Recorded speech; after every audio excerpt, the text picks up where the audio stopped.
Blackstone Audio presents John Lennon versus the USA, the inside story of the most bitterly contested and influential deportation case in United States history, by Leon Wildes. This book is read by Malcolm Hillgartner. In memory of John Lennon and my late wife, Ruth Wildes. Those who cannot remember the past are condemned to repeat it. George Santayana. Forward. Michael Wildes. You can have your father back now. I remember former Beatle John Lennon's warm words at the final immigration hearing as if it was yesterday. It was my brother Mark's 9th birthday, and the music legend was sporting a smile, a new suit, and a fresh green card grasped in his hand after a long, bravely fought legal battle. The surreal scene remains etched in my mind. Even as a 12-year-old boy, I knew at this moment that John Lennon was the focus of what seemed like the entire world's attention as we stood outside the Immigrant and Naturalization Service's, INS, Manhattan office.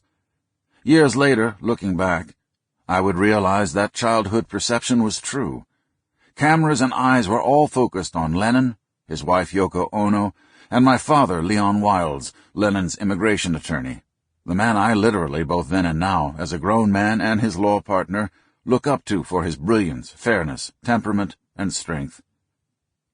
Because their notoriety limited the Lennons' ability to move with ease, my father would normally meet with them at their home in the Dakota after regular practice hours. But years before the Lennons came into our lives, I was a son who adored his father and clamored to spend time with him at his office at 515 Madison Avenue in Manhattan, the same place in which our practice continues today.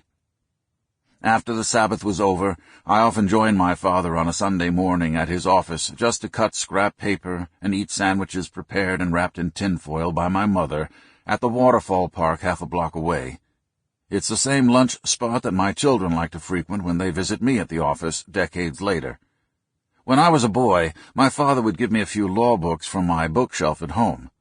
Later I would realize those books were my father's way of introducing me to the practice of immigration law by choice, his subtle way of strengthening the foundation of the firm. To date, my father remains the most remarkable man I have ever known.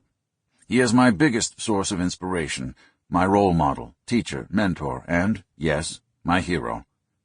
Those feelings for my father encouraged me to want to follow him into his profession. Since he was a lawyer, I knew I would become a lawyer too. It was that simple. Wherever my father was, that's where I wanted to be. And thanks to God's grace... Sample complete. Ready to continue?